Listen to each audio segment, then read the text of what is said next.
Welcome to the first ever BDS conference in Colorado.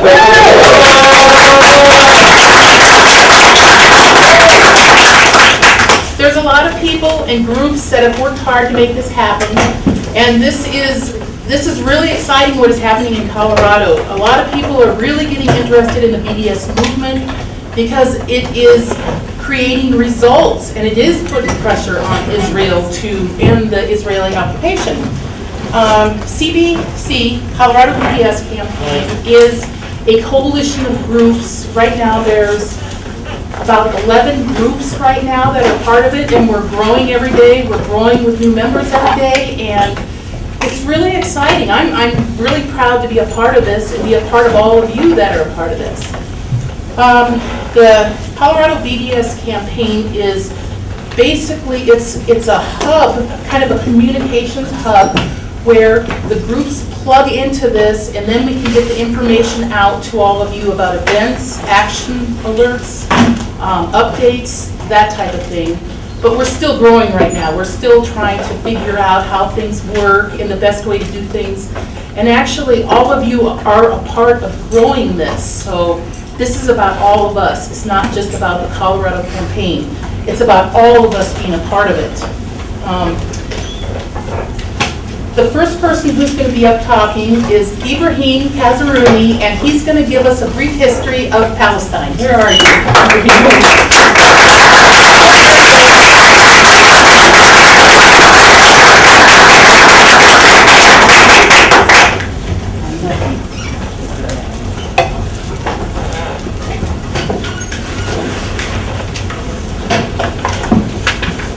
Good afternoon, everyone. I'm grateful for the invitation, and I'm grateful, and it's a privilege to be here.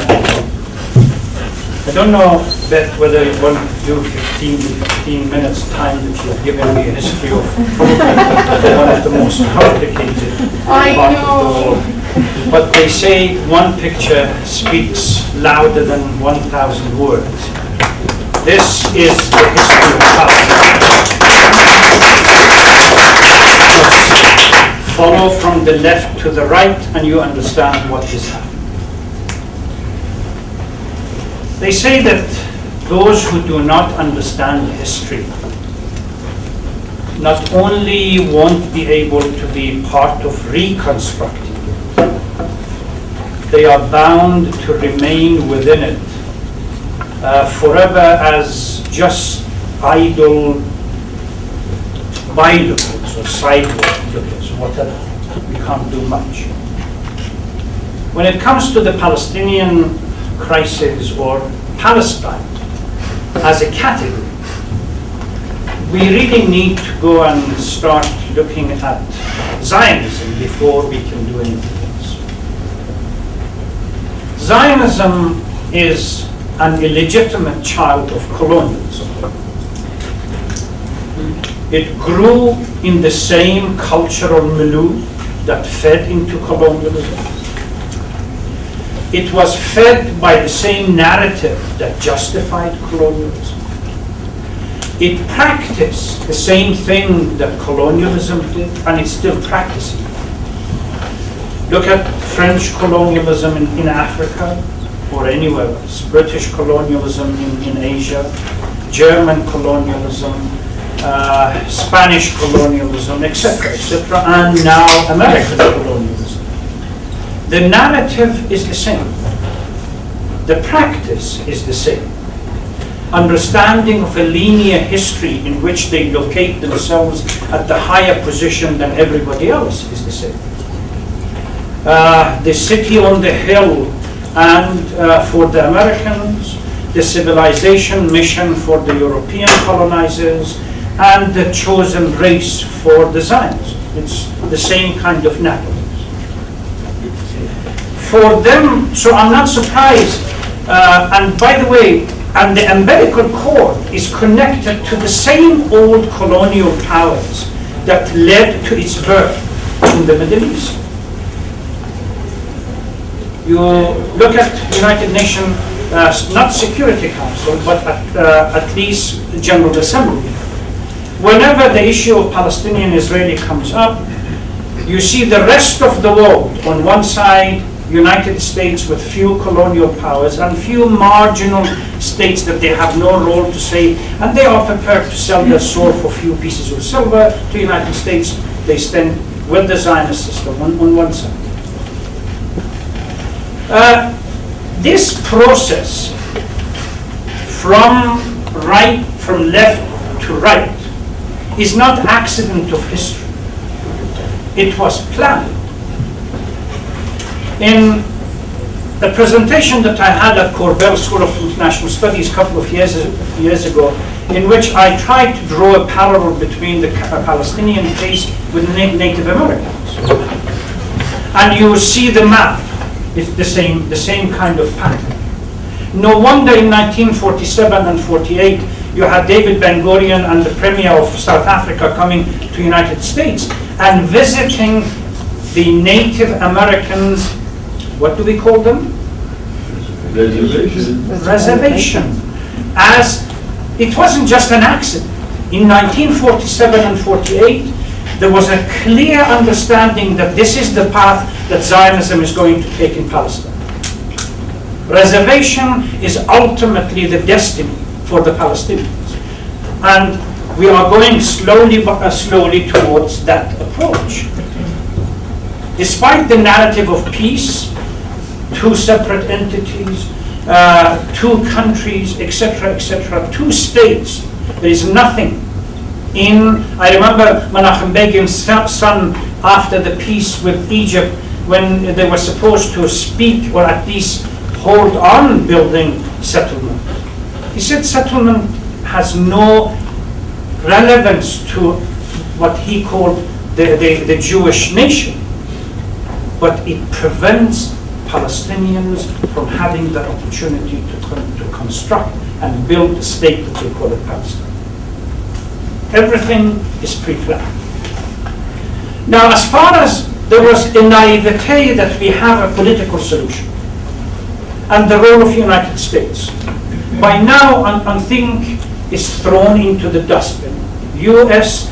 does not intend to have to support any peace, because once we accepted the premise of Zionism being another version of colonialism, U.S. as a colonial power does not want this peace to happen in the Middle East.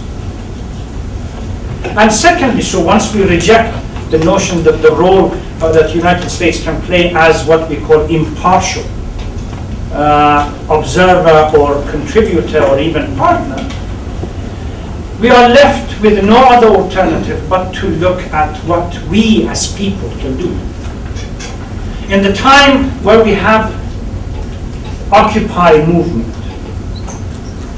or Arab Spring, the uprising, where people have given up for any expectation of what we call the contemporary political structure to give us any peace anywhere. It is our responsibility and our duty to do something about it. Now, how do we do it? I have asked friends that they go to Palestine and come back, and they say, it's strange. You go to even the most backward country in the world, there is a sense of normality. But you go to Palestine and you cross the border, you go to Israel, and you immediately feel that it is a military occupation country. Military is everywhere. And this is the country that it is a moral imperative for all of us. They are trying to move from one narrative to another for the issue of Palestinians, Palestinian issue, Palestinian right, Palestinian culture, Palestinian identity to be demolished completely. Remember, initially there was this narrative of no land, a land with no people, for people with no land. To do that, they had to cleanse 700,000, 800,000, more or less, send them out. Now, the same old mentality is being used in house demolition, field destruction, and so on and so forth. This old narrative, now we move through, we don't have a peace partner. And then now it's just blatant violation of international rule, because why should they care? They are open. One of the former foreign minister or at least working with the Israeli government at the time, he said, we made the biggest mistake in 1967. We should have thrown all the Palestinians out once and for all. So what should we do? BDS comes in here in this question, what I call the existential question. The enemy is trying to totally destroy, and by the way, I have refrained from saying that it is a fight against Muslim Palestinians.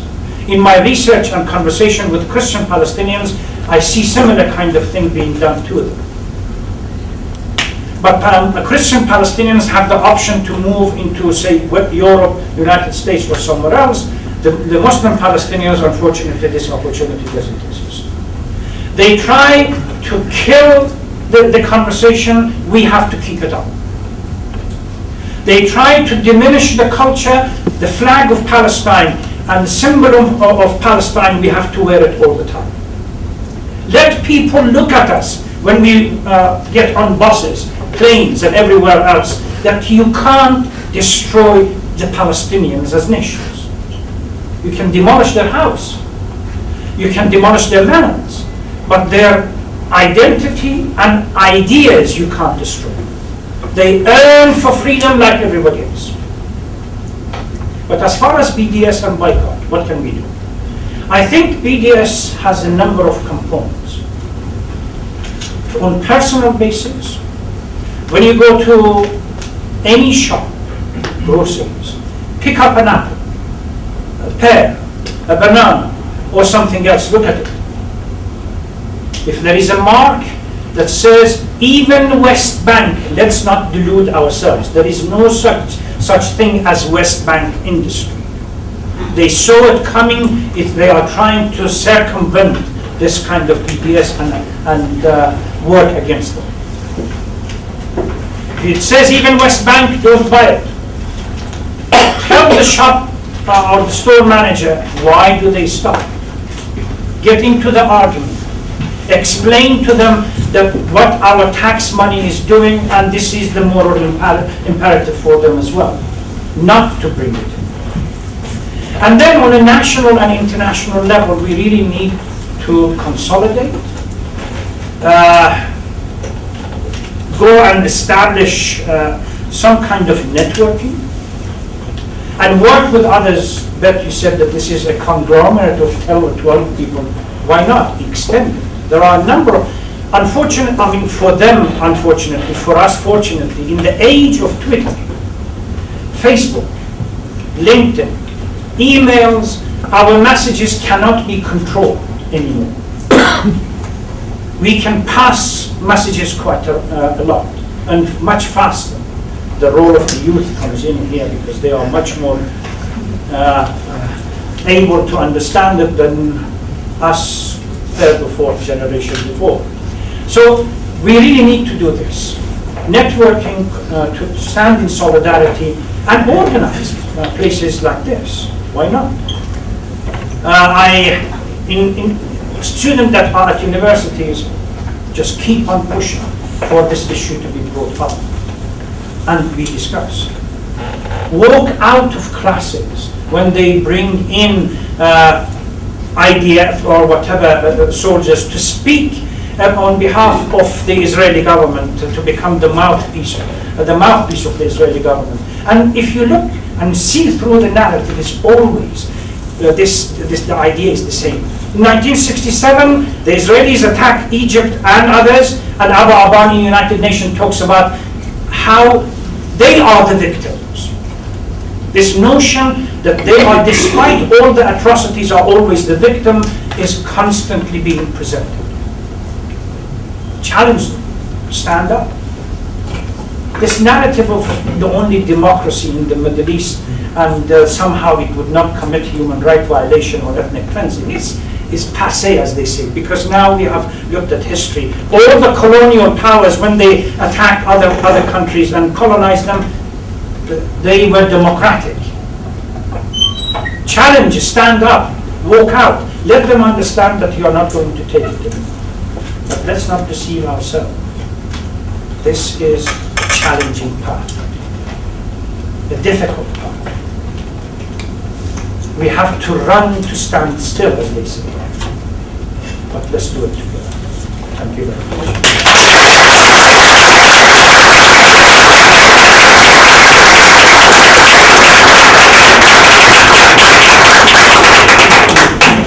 Actually, Anna Baltzer is next on the agenda, but Evan Weissman is going to say a few words about the Frontrange Jewish Voice for Peace because he is so kind to squeeze in here and talk. Yeah, sorry, just real quickly, I'm in between shows over at Bunkport Theater, so sorry for disrupting that. We started Frontrange Jewish Voice for Peace a few years ago. We're not well organized in a lot of ways. We kind of try to be allies to this movement in general.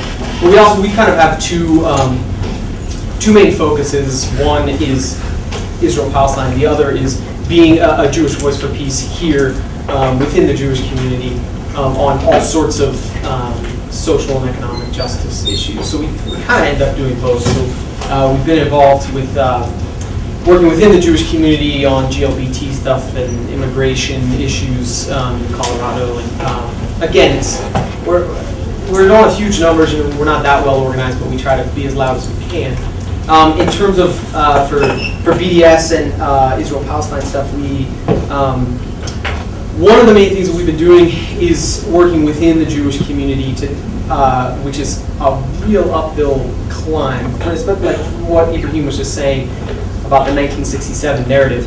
That is, it's ingrained. It is, it's different even than just not understanding history or facts. It's such a truth to a lot of people in this room's generation of Jews, and so for that it's a real unfortunately to push is real slow. But we've had some good successes. Maybe I was on a panel at a Jewish conference called Limud a couple months ago, and with the person who just stepped down as the head of AIPAC in Colorado, someone who's the head of a further right organization called Stand With Israel, and then a woman from the New Israel Fund.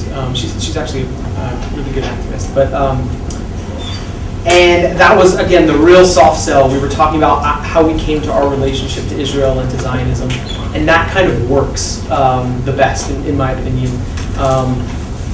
You're able to make a little bit of a connection as to, it doesn't matter why. Anyways, we did that. We've just been in support. We have people doing different things. Neil is doing things at DU. I think maybe he's talking. We have folks who do stuff with Sabeel. So we kind of just see ourselves as an ally and helping out in this cause. I will say one other thing, just on a personal note.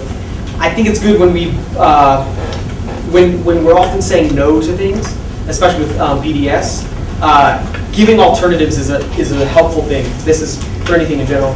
And so a few years ago, I made a soda maker. So you know how soda streams about it. So if you know of anyone who their thing is, well, I really love bubbles and I really want this type of thing, being able to say that we have an alternative. It's cheaper. It's better. You can do not just water. You can put bubbles in orange juice if you want. And I think someone, if you're smart, you should go and make it and go and make lots of money and then donate it to good causes. But talk to me if you want to make a bubble maker and show people it's cheaper and better and all the things that SodaStream does, and it doesn't exploit people in Palestine. So okay, thank you for giving me that time. Thank you so much.